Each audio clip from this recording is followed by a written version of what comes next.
world this weekend on social media. And now joining us to go all out on this story is basketball analyst Juan Banal. Juan B, magandang umaga sa'yo. Lunes pa lang, mainit-init kagad ang ating pag-uusapan. But thank you for agreeing to do this. I appreciate you, Juan B. Anytime, Andre. Juan, okay. Let's get to it. That's okay. He's ready, folks. Sunod-sunod. Kasi kung titingnan naman talaga natin, and di ba, sunod-sunod yung mga local player na pumupunta abroad. Syempre, it all started, kung babalikan pa natin, 30, and then, ang dami na, nagsunod-sunod na yan. Kobe, Ray Parks, Kiefer, hindi ko naiisahin kasi ang dami. And then, recently nga ngayon, even yung mga J-Wash, Matthew Wright, whose contract expired, I got to talk to him last week. Until ito, Will Navarro's case happened. He was supposed to go to the Samsung Thunders in the KBA, and then, eto nga, sabi, he has an existing contract that he has to honor. Were you expecting na smooth sailing yung pagpunta ni Will Navarro sa Korea like the others? First, I want to get your thoughts on that, and then comment ka dun sa nangyari na nga over the weekend. Well, I think it's a case of bad timing as well. Because there are conversations that are happening. You know, the PBA also is trying to, fight for its players. Fight for the talent, and we do understand that people have opinions about it. And I think the timing of Will and all this coming out is just not the best timing compared to the other players that have decided to play elsewhere. And so that's for starters, just trying to lay the groundwork. But technically speaking, the contract between Will, from what I've gathered, is really, and the SBP is binding. So that means it's a live contract. And I do understand the sentiments of his teammates and the other players that, he should be let go. But that's basically the prerogative of SBP, right? We don't want to also paint a picture that SBP is holding back players, because what they're fighting for is also the country, that we have the best talents that would play for our national teams. And so having them play for other countries elsewhere in the club team can create some sort of level of complication compared to playing locally. Again, that's a different story, playing locally, internationally. But going back to the more legal matters, is that there is a live contract and it's binding. And so the only way Will can get out of this is that he comes to a mutual agreement with SBP. And I think there are already precedents to this, because there are other players that got into another contract while having a live contract. But it's really more of, was it done properly? Was it done professionally? Was it done in good faith? So these are some elements, intangibles, that come into play with this Will Navarro case. And if it didn't happen that way, then it could also be like a direct disrespect to the different institutions that are involved. And so there's just so many moving parts and so many exemptions to the rule that demands people to have to have a common ground. And I think it boils down to communicating. Yeah. Proper communication and proper communication lines. Yeah. Well, nabanggit mo nga, nakita nga natin yung nagalit yung netizens, to say the least. And not just his former teammates and his teammates, di ba, sina Kai Soto, sina Belangel, expressing disappointment. And ang issue na ni-raise nga ng SBP, na nabanggit mo din, yung contract ni Will Navarro with Gilas, it is still existing. If we're gonna compare, pero ito, so big sabihin, di ba, he has to honor the contract, he has to play with Gilas, kaya hindi siya pwedeng maglaro sa Korea. Kung babanggit natin, he's a good friend. Kiefer Ravena, he was allowed to play in the Japan B.League. He has an live existing contract with NLEX at that time, if I'm not mistaken, parang a 3-year contract. So, tell us, ano ba yung pinagkaiba nung sitwasyon, nung time na yun, and then ngayon, with Will Navarro not being allowed to go to Korea and play in the KBA?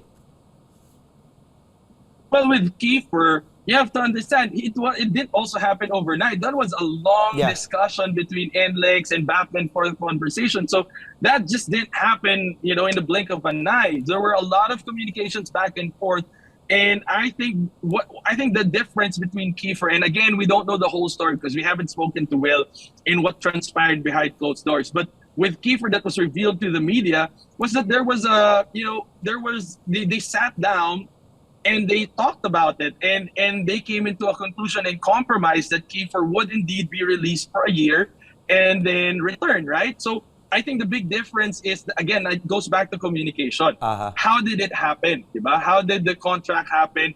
Kiefer sat down with the PBA or with NLEX and had that good relationship, kept that good relationship. We don't know what happened here with Will. If he didn't talk to SBP, nagpaalam ba siya ng maayos? Nagpaalam ba siya sa Northport kasi sila may hawak ng rights niya? And then, bago niya kausapin itong Korean ball club, right? So madaming ganun eh. We need to hear the side of Will to get a full picture. But again, it boils down to, that's the main difference. Nakipag-usap ba? Meron bang ganung mutual understanding? Until there's that's not available, then SBP has the upper hand in making sure that, wait, we're also protecting the national team. We're also protecting the bigger picture here. And legally, technically, they have the right.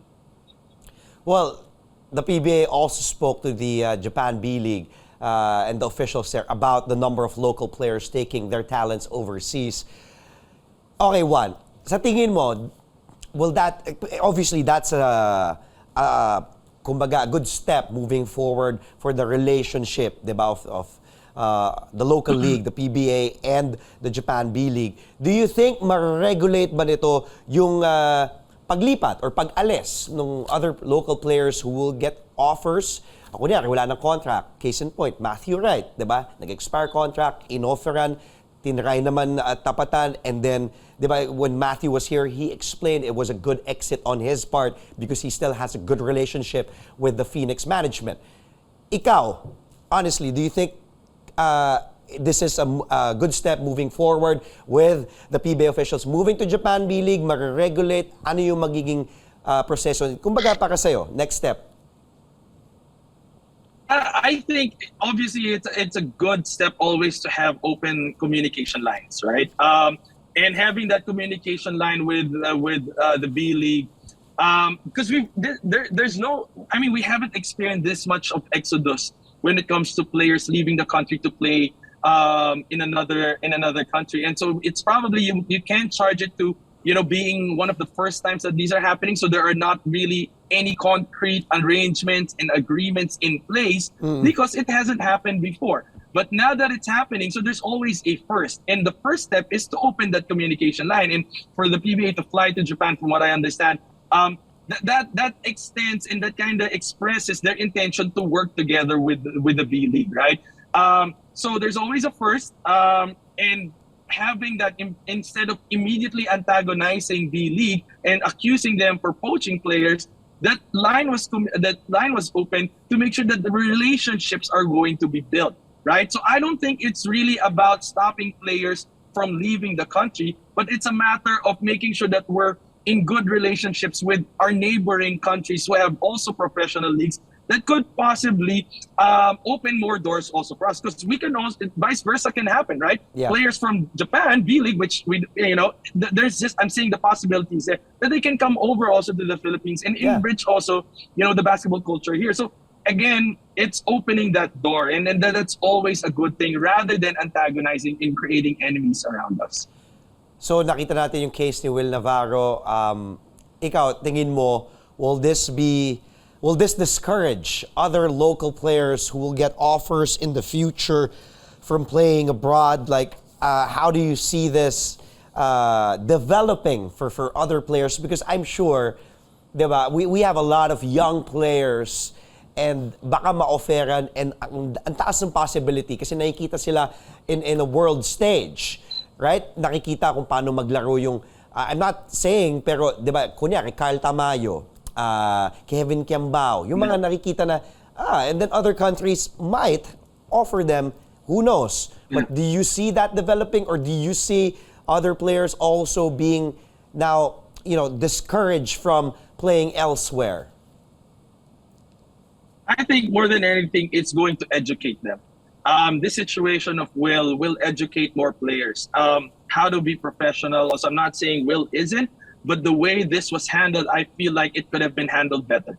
And again, we always want to hear the side of Will and find out what really happened, what took place for him to, negotiate a new contract while having a live contract. So I'm sure there are other things that we don't know, but I think more than anything, not really discourage players, but educate them on how to handle matters like these, right? How to look at it from a professional level, from a legal matter, from your right as an athlete also. So altogether, the basketball community will get better. I think we can learn from this and we can get out unscathed if things are handled better and people are more humble enough to really communicate and sit down and find a compromise.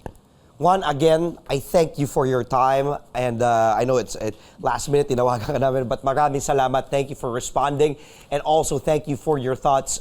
Happy Monday to you. Have a great week ahead, my friend. And I will be speaking to you, I believe, on Wednesday. That was basketball analyst Juan Banal chiming in on the situation of Will Navarro. Again, has to honor his contract according to SBP officials and will not play in the KBA. Juan, maraming salamat.